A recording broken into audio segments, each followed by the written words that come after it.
ओम शांति। आज प्यारे बाप दादा के अनमोल मधुर महावाक्य हैं 25 मार्च 2026। आज की मुरली के सार में भोलानाथ बाबा ने बहुत ऊंचा टाइटल दिलाते हुए स्मृति दिलाई, अटेंशन दिलाया कि तुम महावीर हो तो तुमको माया के तूफानों से डरना नहीं है। एक बाप के सिवाय और कोई भी बात की परवाह नहीं करनी है। पवित्र बनना है, श्रीमत पर चलना है। और साथ में बाबा ने ऊंच पद पाने के लिए हिम्मत रखकर दृढ़ संकल्प करने के लिए कहा कि हम श्रीमत पर चलकर पवित्र बनेंगे। भल कितने भी हंगामे हो, कितने भी सितम सहन करने पड़े, लेकिन हम बाबा की मत पर पवित्र बनकर रहेंगे।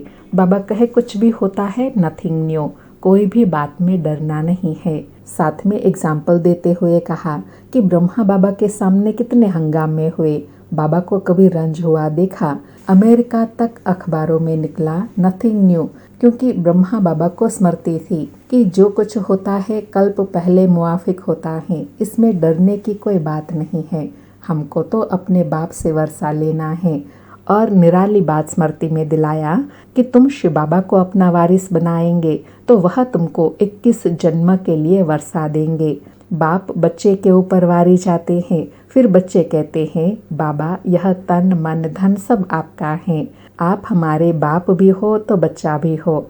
और संबंध की स्मृति दिलाते कहा कि गाते हैं त्वमेव मातश्च पिता त्वमेव, त्वमेव बंधुश्च सखा त्वमेव, त्वमेव विद्या द्रविणम त्वमेव, त्वमेव मम देव देवा। तो बाबा कहे यह सर्व संबंध तुम्हारे एक बाप से है, यह एक बाप की ही महिमा है, वही दुख हरता सुख करता है।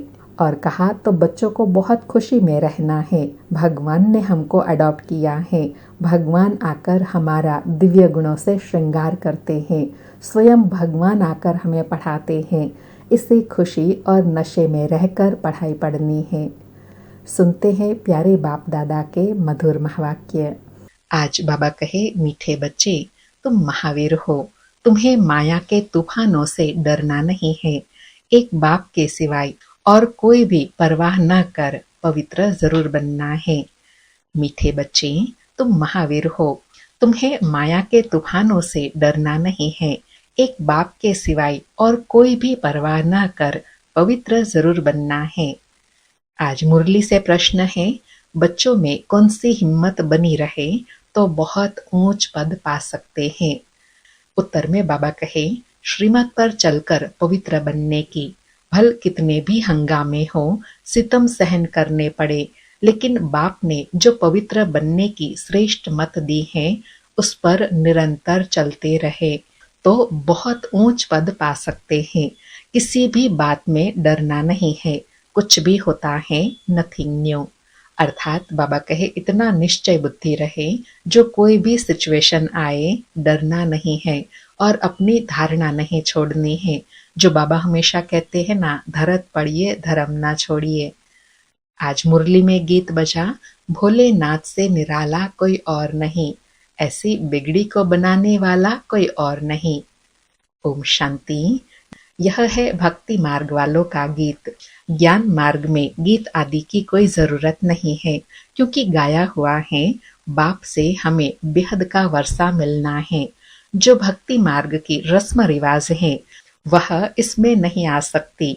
बच्चे कविता आदि बनाते हैं वो औरों को सुनाने के लिए, उसका भी अर्थ जब तक तुम न समझाओ तब तक समझ न सके।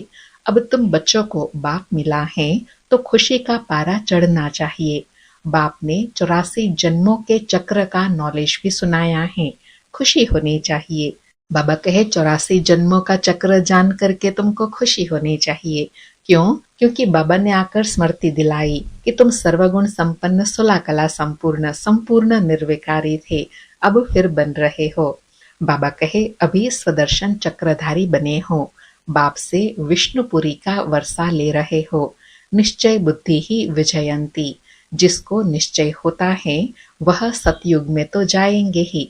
तो बच्चों को सदैव खुशी रहनी चाहिए।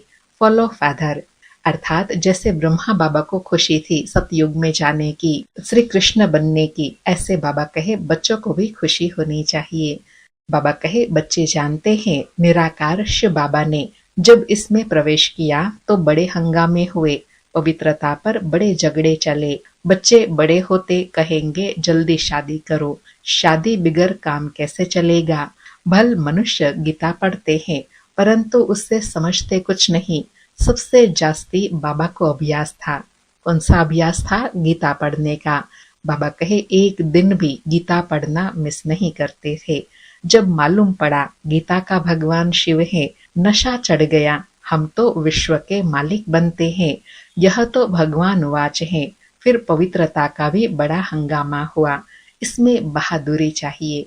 बाबा कहे धारणा में अड़े रहना, पक्के रहना, उसके लिए बहादुरी चाहिए। बाबा कहे तुम हो ही महावीर महावीरनी, सिवाय एक के और कोई की परवाह नहीं। पुरुष है रचता, रचता खुद पावन बनता है तो रचना को भी पावन बनाता है। बस इस बात पर ही बहुतों का झगड़ा चला। बड़े बड़े घरों से निकल आए, कोई की परवाह नहीं की। जिनकी तकदीर में नहीं है तो समझे भी कैसे। पवित्र रहना है तो रहो, नहीं तो जाकर अपना प्रबंध करो। इतनी हिम्मत चाहिए ना। जिसको बाबा कहे ना इतना नष्टो मुहा होंगे तभी तो ऐसे कह सकेंगे बच्चों को। बाबा के सामने कितने हंगामे हुए। बाबा को कभी रंज हुआ देखा? अर्थात बाबा कहे कितनी परिस्थिति आई, लेकिन बाबा को कभी नाराज या बातों की चिंता में नहीं देखा। बाबा कहे अमेरिका तक अखबार में निकल गया, नथिंग न्यू। यह तो कल्प पहले मुआफिक होता है, इसमें डरने की क्या बात है। हमको तो अपने बाप से वर्षा लेना है, अपनी रचना को बचाना है। बाप जानते हैं सारी क्रिएशन इस समय पतित है, मुझे ही सबको पावन बनाना है। बाप को ही सब कहते हैं हे पतित पावन लिबरेटर आओ, तो उनको ही तरस पड़ता है, रहम दिल है ना। तो बाप समझाते हैं बच्चे कोई भी बात में डरो मत, डरने से इतना ऊंच पद नहीं पा सकेंगे। क्योंकि बाबा कहे डर होगा तो पुरुषार्थ में ढीलापन आ जाएगा। इसलिए बाबा कहे कोई बात में डरो नहीं, निश्चय बुद्धि हो, अपना पुरुषार्थ करते रहना है। बाबा कहे माताओं पर भी अत्याचार होते हैं, यह भी निशानी है। द्रौपदी को नग्न करते थे, बाप 21 जन्मों के लिए नग्न होने से बचाते हैं। दुनिया इन बातों को नहीं जानती। पतित तमो प्रधान पुरानी सृष्टि भी बननी ही है। हर चीज नई से फिर पुरानी जरूर होनी है। पुराने घर को छोड़ना ही पड़ता है। नई दुनिया गोल्डन एज, पुरानी दुनिया आयरन एज। सदैव तो रह न सके, अर्थात सदैव ना तो पुरानी दुनिया रहेंगी ना तो सदैव नई दुनिया रहेंगी। बाबा कहे तुम बच्चे जानते हो यह सृष्टि चक्र है, देवी देवताओं के राज्य की फिर से स्थापना हो रही है। बाप भी कहते हैं, क्या कहते हैं कि फिर से तुमको गीता का ज्ञान सुनाता हूँ। यहाँ रावण राज्य में दुख है, राम राज्य किसको कहा जाता है यह भी कोई समझते नहीं। बाप कहते हैं मैं स्वर्ग अथवा राम राज्य की स्थापना करने आया हूँ। तुम बच्चों ने अनेक बार राज्य लिया और फिर गंवाया है, यह सबकी बुद्धि में है। 21 जन्म सतयुग में हम रहते हैं, उनको कहा जाता है 21 पीढ़ी। अर्थात जब वृद्ध अवस्था होती है तब तक शरीर छोड़ते हैं, अकाले कभी मृत्यु होती नहीं। अब तुम जैसे त्रिकालदर्शी बन गए हो, तुम जानते हो शिव बाबा कौन है। शिव के मंदिर भी ढेर बनाए हैं, मूर्ति तो घर में भी रख सकते हैं ना, परंतु भक्ति मार्ग की भी ड्रामा में नोंद है। बुद्धि से काम लिया जाए, श्री कृष्ण की अथवा शिव की मूर्ति घर में भी रख सकते हैं, चीज तो एक ही है। फिर इतना दूर दूर क्यों जाते हैं? क्या उनके पास जाने से श्री कृष्णपुरी का वर्षा मिलेगा? अभी तुम जानते हो जन्म जन्मांतर हम भक्ति करते आए हैं। रावण राज्य का भी भपका देखा कितना है, यह है पिछाड़ी का भपका। अर्थात बाबा कहे अभी जो देख रहे हैं वो अंतिम समय का दिखावा है, भपका है। राम राज्य तो सतयुग में था। बाबा कहे राम राज्य तो सतयुग में था, वहां यह विमान आदि सब थे, फिर यह सब गुम हो गए, फिर इस समय यह सब निकले हैं। अभी यह सब सीख रहे हैं, जो सीखने वाले हैं वह संस्कार ले जाएंगे, वहां आकर फिर विमान बनाएंगे। यह भविष्य में तुमको सुख देने वाली चीजें हैं, यह साइंस फिर तुमको काम आएंगी। बाबा स्पष्ट कर रहे हैं कि सतयुग में एडवांस साइंस थी स्पिरिचुअलिटी के साथ, फिर बीच में गुम हो जाती है, फिर अंत में यह साइंस के सब साधन निकल आते हैं, क्योंकि सतयुग में फिर एडवांस साइंस मिल जाएंगी तुमको। इसलिए बाबा कहते हैं ना, यह ड्रामा ही कल्याणकारी बना हुआ है। बाबा कहे अभी यह साइंस दुख देने के लिए है, फिर वहां सुख के लिए होंगी। अभी स्थापना हो रही है। बाप नई दुनिया के लिए राजधानी स्थापन करते हैं, तो तुम बच्चों को महावीर बनना है। दुनिया में यह थोड़े ही कोई जानते हैं कि भगवान आया हुआ है। बाप कहते हैं गृहस्थ व्यवहार में रहते कमल फूल समान पवित्र रहो, इसमें डरने की बात नहीं। करके गाली देंगे, गाली तो इनको ब्रह्मा बाबा को भी बहुत मिली है। श्री कृष्ण ने गाली खाई ऐसा दिखाते हैं। अब श्री कृष्ण तो गाली खा न सके, गाली तो कलयुग में खाते हैं। तुम्हारा रूप जो अभी है, फिर कल्प के बाद इस समय होगा, बीच में कभी हो न सके। जन्म बाय जन्म फीचर्स बदलते जाते हैं। यह ड्रामा बना हुआ है। 84 जन्मों में जो फीचर वाले जन्म लिए हैं वही लेंगे। अब तुम जानते हो यही फीचर्स बदल दूसरे जन्म में यह लक्ष्मी नारायण के फीचर हो जाएंगे। बाबा ड्रामा को और स्पष्ट कर रहे हैं कि जैसा जब पार्ट बजाया वैसा फिर उसी समय रिपीट होगा, उसी नाम रूप देश काल में उसी समय रिपीट होगा। बाबा कहे अभी तुम्हारी बुद्धि का ताला खुला हुआ है। यह है नई बात, बाप भी नया, बातें भी नई। यह बातें इसी को समझ में जल्दी नहीं आती।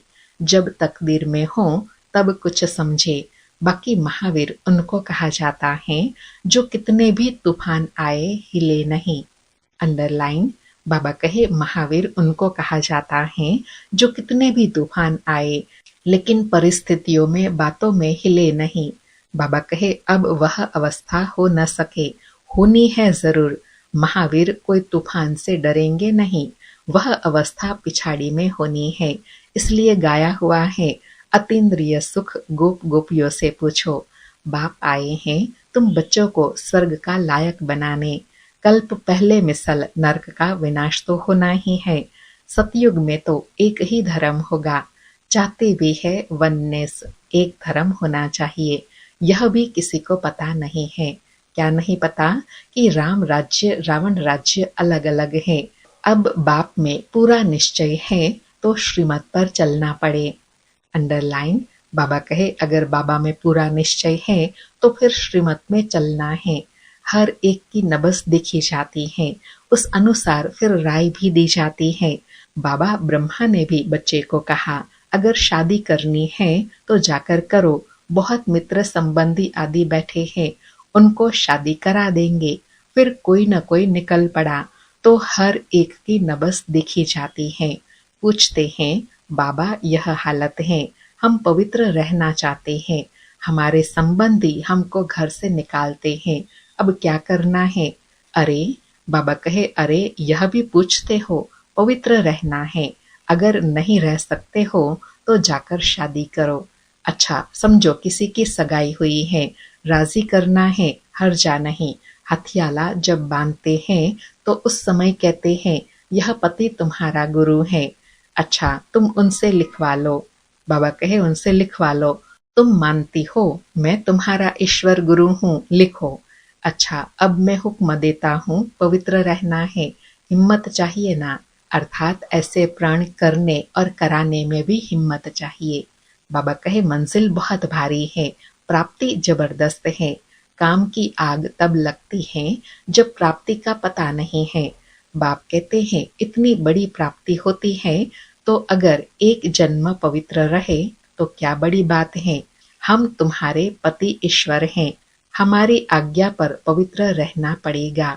बाबा युक्तियां बता देते हैं। बाबा कहे बाबा श्रीमत भी देते हैं और साथ में युक्ति भी बताते हैं, लेकिन पवित्र तो रहना ही पड़ेगा। बाबा कहे भारत में यह कायदा है, स्त्री को कहते हैं तुम्हारा पति ईश्वर है, उनकी आज्ञा में रहना है, पति का पांव दबाना है, क्योंकि समझते हैं ना लक्ष्मी ने भी नारायण के पांव दबाए थे। यह आदत कहाँ से निकली? भक्ति मार्ग के चित्रों से।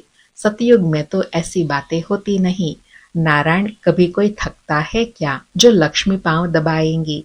बाबा कहे, मूल बात तो है कि वहां थकावट ही नहीं होंगी जो पांव दबाए। बाबा कहे, थकावट की बात हो न सके, यह तो दुख की बात हो जाती है। बाबा कहे, थक जाना माना दुख की बात हो गई, तो वहां तो कोई प्रकार का दुख है ही नहीं। बाबा कहे, वहां सतयुग में दुख दर्द कहाँ से आया? तब बाबा ने फोटो से लक्ष्मी का चित्र उड़ा दिया। नशा तो चढ़ा है ना, छोटेपन से ही वैराग्य रहता था, इसलिए भक्ति बहुत करते थे।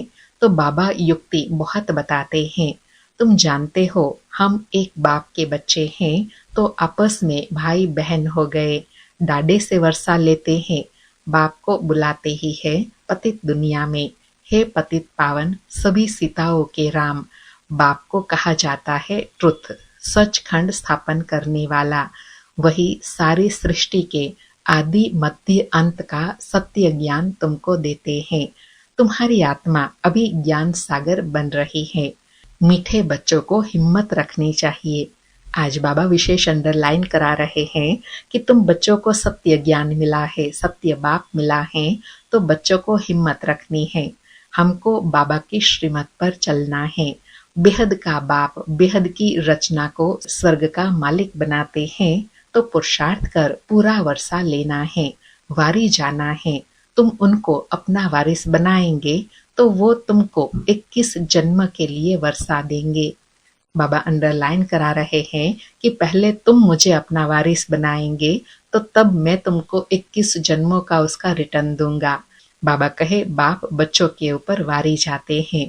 बच्चे कहते हैं, बाबा यह तन मन धन सब आपका है। आप बाप भी हो तो बच्चा भी हो। गाते भी हैं, त्वमेव मातश्च पिता त्वमेव। एक की महिमा कितनी बड़ी है। उनको कहा ही जाता है सर्व का दुख हरता सुख करता। सतयुग में 5 तत्व भी सुख देने वाले होते हैं। कलयुग में 5 तत्व भी तमो प्रधान होने के कारण दुख देते हैं। वहां तो है ही सुख, यह ड्रामा बना हुआ है। बाबा कहे, तुम जानते हो यह वही 5000 वर्ष पहले वाली लड़ाई है। अभी स्वर्ग की स्थापना हो रही है, तो बच्चों को सदैव खुशी में रहना चाहिए। भगवान ने तुमको अडॉप्ट किया है। कौन सी खुशी रहनी चाहिए कि भगवान ने हमको अडॉप्ट किया है। फिर तुम बच्चों को बाप श्रृंगार भी करते हैं, पढ़ाते भी हैं। बाबा कहे, खुशी और नशा किस बात का होना चाहिए कि हमें स्वयं भगवान पढ़ाते हैं, स्वयं भगवान ने हमको अडॉप्ट किया है, स्वयं भगवान हमको ज्ञान रत्नों से श्रृंगारते हैं। तो इसी स्मृति में सदा खुशी में रहना है। अच्छा, मीठे मीठे सिके लधे बच्चों प्रति माता पिता बाप दादा का याद प्यार और गुड मॉर्निंग। रूहानी बाप की रूहानी बच्चों को नमस्ते।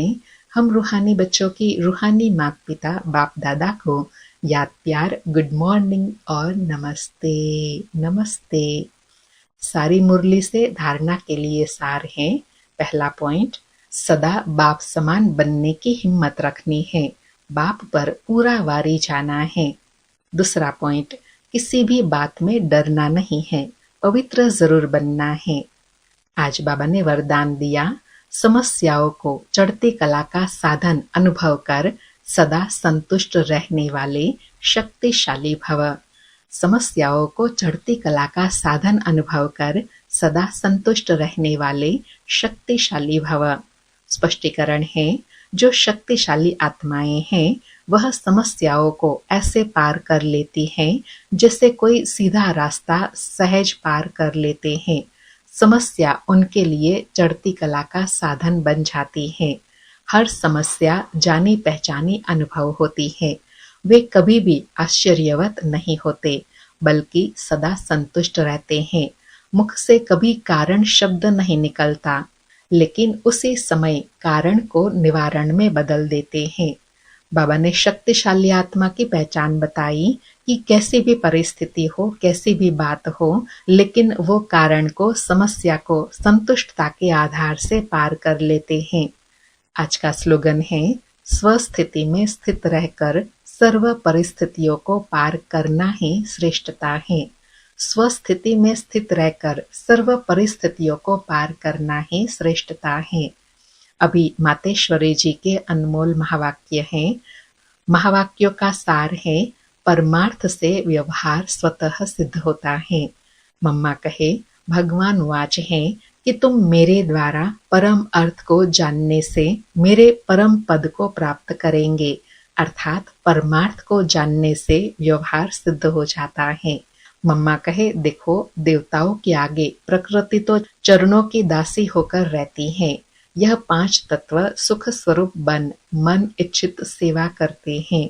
इस समय देखो, मन इच्छित सुख न मिलने के कारण मनुष्य को दुख अशांति प्राप्त होती रहती है। मम्मा स्पष्ट कर रहे हैं कि जब व्यवहार में परमार्थ आ जाता है तो आत्मा को सुख की शांति की प्राप्ति होती है, जो सतयुग में मिलती है। अभी व्यवहार में परमार्थ नहीं है, अर्थात न बाबा को यथार्थ रीति जानते हैं न याद करते हैं, इसलिए आत्मा दुखी और अशांत है। कहे, सतयुग में तो यह प्रकृति बाअदब रहती है, अर्थात ऑर्डर में चलती है, दुखदाई नहीं होती। मम्मा कहे, देखो देवताओं के जड़ चित्रों पर भी इतने हीरे जवाहरत लगते हैं, तो जब चैतन्य में प्रत्यक्ष होंगे तो उस समय कितने वैभव होंगे। इस समय मनुष्य भूख मरते हैं और जड़ चित्रों पर करोड़ों रुपये खर्च कर रहे हैं, तो यह क्या फर्क है। जरूर उन्होंने ऐसे श्रेष्ठ कर्म किए हैं, तभी तो उन्होंने यादगार बने हुए हैं। उनका पूजन भी कितना होता है। वह निर्विकारी प्रवृत्ति में रहते भी कमल फूल समान अवस्था में रहते थे, परंतु अब निर्विकारी प्रवृत्ति के बदले विकारी प्रवृत्ति में चले गए हैं, जिस कारण सभी परमार्थ को भूल व्यवहार के तरफ लग गए हैं। इसलिए रिजल्ट उल्टी जा रही है। अब अपने को स्वयं परमात्मा आई विकारी प्रवृत्ति से निकाल निर्विकारी प्रवृत्ति सिखाते हैं, जिससे अपनी जीवन सदा काल के लिए सुखी बनती है। इसलिए पहले चाहिए परमार्थ, बाद में व्यवहार। परमार्थ में रहने से व्यवहार ऑटोमेटिकली सिद्ध हो जाता है। अच्छा, ओम शांति। आज 25 मार्च के अव्यक्त इशारे हैं। निश्चय के फाउंडेशन को मजबूत कर सदा निर्भय और निश्चिंत रहो। आज डिटेल में बताया कि जैसे डॉक्टर पेशेंट को पहले फेथ में लाते हैं, उन्हें विश्वास हो जाता है कि यह डॉक्टर बड़ा अच्छा है, यहाँ से शफा मिल जाएंगी। वैसे डॉक्टर कितना भी बढ़िया दवाई दे, लेकिन अगर फेथ नहीं हो तो उस दवाई का असर नहीं होता। ऐसे रूहानी डॉक्टरी भी ऐसी शक्तिशाली स्टेज हो जो सबका फेथ हो जाए कि यहाँ पहुँचे हैं तो अवश्य कोई न कोई प्राप्ति होंगी ही। बाबा ने बड़ी श्रेष्ठ स्थिति बनाने के लिए कहा कि आपकी स्थिति इतनी ऊंची और शक्तिशाली हो जो आपकी स्थिति द्वारा ही अनेक आत्माओं को रूहानी डॉक्टरी की अनुभूति हो और समझे कि हम यहाँ आए हैं तो जरूर अवश्य कोई न कोई प्राप्ति होंगी ही। स्थिति देख करके उनको प्राप्ति की अनुभूति हो। अच्छा, ओम शांति। शुक्रिया बाबा, शुक्रिया।